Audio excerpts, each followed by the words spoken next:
Clara Utbush, stand forward.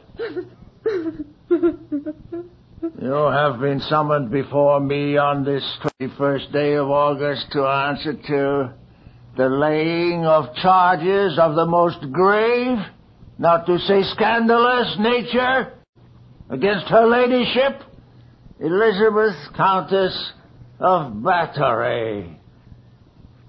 These charges include torture, vampirism, rape, and other accusations of so fiendish a nature that the ear can scarcely credit them. Do you realize the seriousness of these accusations? I'm so afraid, sir. You are not here to discuss your feelings with me. Do you understand? Merely answer my questions. Yes, sir. What happened to you in Castle Bathory? I was employed by her ladyship as a seamstress. She accused me of stealing an apple from her dinner platter, but I never did. It is the Countess who has had grave accusations thrown at her, like mud in the street, not you. Tell us about those accusations. I was taken to the dungeon of the castle and stripped of all my clothes.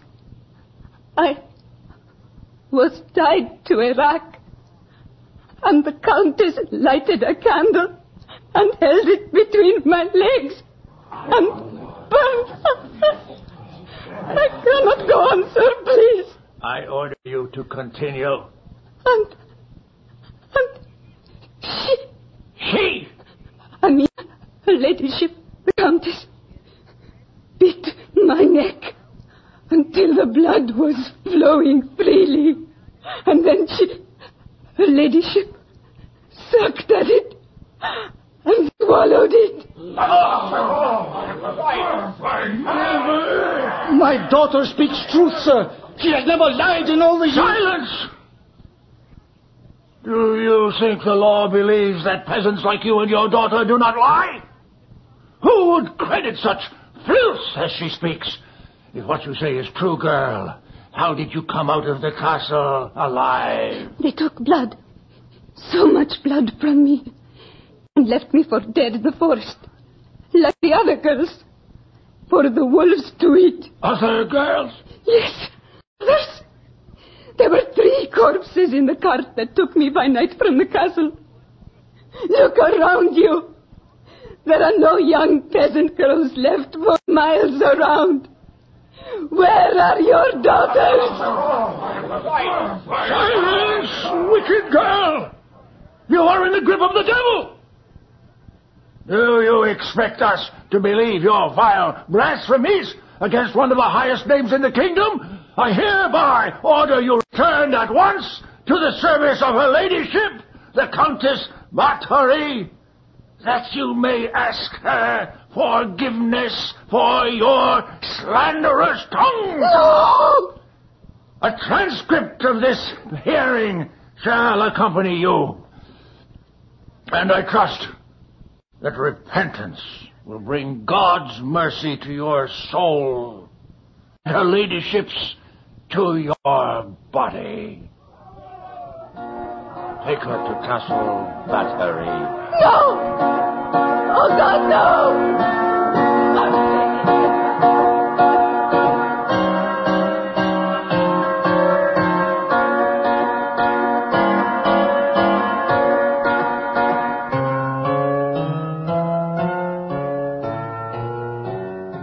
Here. In here, my lady. Your surprise awaits you. Bring the light closer, I cannot see. Oh, God in heaven. Is she not beautiful?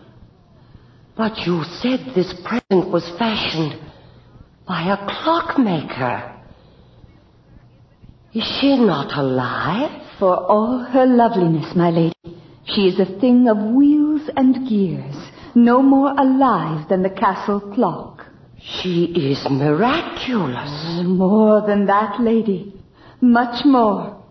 Watch. I touch behind her ear and... She stands. Her arms close in an embrace. She is... Knives. Knives spring straight forward from her breasts, and cups to catch the blood. Look lower, Countess. A third knife. From the place of birth, my lady. Oh, but she is a naughty girl to look so shameless. I push another button, and she modestly retires.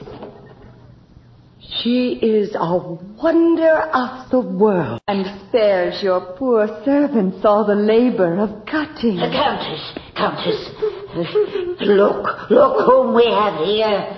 That wicked girl, Clara Utvash. Utvash, but we killed her. She but shammed the death of the vixen. She came back from the forest and denounced your ladyship to the magistrate. Who, of course, sent her back to me. He knows his place, my lady. So shall Clara. Come here, girl. Do not be frightened. Countess, forgive me.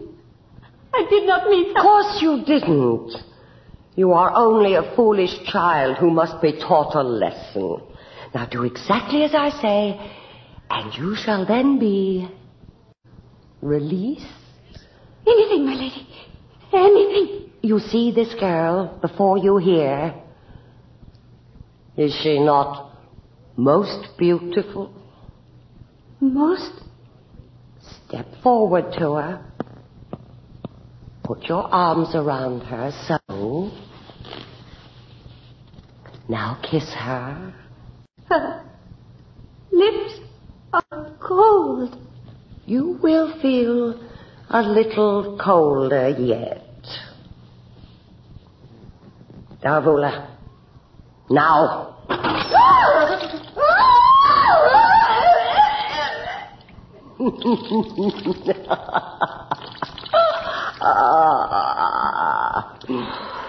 For such a present as this, for both of you, much gold.